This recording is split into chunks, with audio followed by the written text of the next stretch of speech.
जय संतोषी माँ। मैं एस्ट्रो अमृत आपका स्वागत करता हूँ मेरे चैनल माय जन्म कुंडली पर।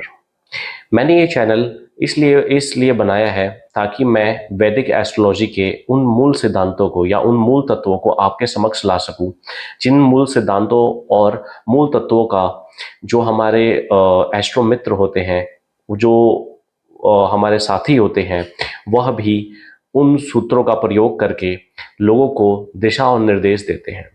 उन दिशा और निर्देशों के माध्यम से लोगों के जीवन में जो भी समस्याएं आ रही होती हैं उसमें कुछ आराम मिलना प्रारंभ होता है।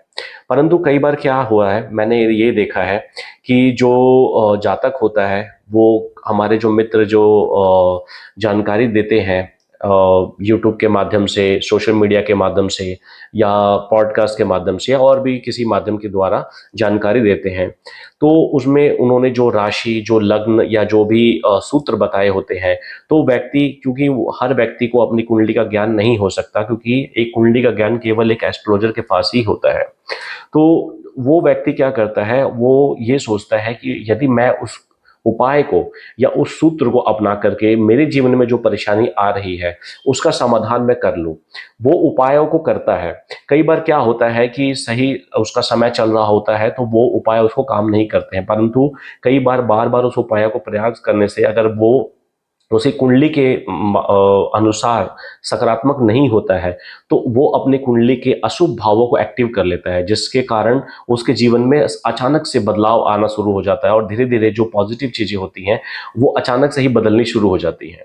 अब जातक को ये समझ में नहीं आ रहा होता है कि गुरुजी ने या जो भी हमारे एस्ट्रोलॉजर हैं जिन्होंने जहां से भी उन्होंने ब्रॉडकास्ट देखा था या जो भी सूत्र उन्होंने सुना था, वो सूत्र उनके लिए काम क्यों नहीं कर रहा है या चीजें चेंज क्यों जा रही है, या तो उसे पता नहीं चलता है या तो जब तक पता चलता है या तो बहुत देर हो जाती है। यही चीज़ों के समाधान के लिए मैं ये यूट्यूब जो बना रहा हूँ, इस यूट्यूब के माध्यम से जो भी उपाय मैं आपको बताऊंगा वो प्रैक्टिकल होंगे और वो उन सूत्रों पर आधारित होंगे वास्तविक, जो मैं आपको अपनी कुंडली के अनुसार बताऊंगा। क्योंकि हर व्यक्ति की जो कुंडली होती है उसमें जो ग्रह अनुशासित होते हैं वो सारे के सारे उसके लग्न के हिसाब से, उसकी राशि के हिसाब से होते हैं। कोई भी ग्रह या जो भी नक्षत्र है या जो भी कुंडली है, उसमें सब कुंडली एक समान सबके लिए काम नहीं करती। हालांकि कुछ उपाय ऐसे होते हैं जो सबके लिए काम आते हैं, परंतु सारे उपाय सबके लिए नहीं हो सकते। ये बात आपको समझनी होगी। यही बात समझाने के लिए मैंने इस चैनल के माध्यम से आपके समक्ष वैदिक एस्ट्रोलॉजी के वो सूत्र आपको बताऊंगा या वो सूत्रों का प्रयोग कैसे करना है या किस अवस्था में किया जाता है, वो जानकारी मैं आपको प्रदान कराऊंगा। मैं एस्ट्रो अमृत, मेरी जो भी एस्ट्रोलॉजी की जानकारी आपको चाहिए या जो भी मेरे बारे या मेरे एक्सपीरियंस के बारे में आपको जानना है, तो ये सारी जानकारी आपको मेरे वेबसाइट myjanamkundli.com पर मिल जाएगी।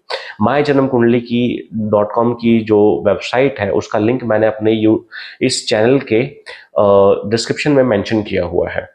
आप वहां से मेरी वेबसाइट को देख सकते हैं और मेरे बारे में पूरी जानकारी ले सकते हैं। अब मैं एक ही सूत्र मानता हूं कि कोई भी ग्रह अच्छा या बुरा नहीं होता है। यदि कोई अच्छा या बुरा होता है तो वो हमारे किए गए कर्म ही होते हैं। वही डिसाइडेड करते हैं कि हमारा आने वाला भविष्य कैसा होने वाला है या हम किस पॉजिटिव या किस एनर्जी का प्रयोग अपने जीवन में कर रहे होते हैं और हम उसी दिशा की ओर बढ़ रहे होते हैं। इन सब जानकारी के बारे में हम विस्तार से आने वाले इस चैनल के माध्यम से हम समझेंगे। और मेरा जो स्लोगन है इस एस्ट्रोलॉजी एस्ट्रोलॉजी के लिए, वो स्लोगन है, एक सच्ची संगति ही सुखी जीवन दे सकती है। तो आइए एक सच्ची संगति को चूज करते हैं और अपने जीवन में सुखिया को आगे बढ़ाते हैं। जय संतोषी माँ।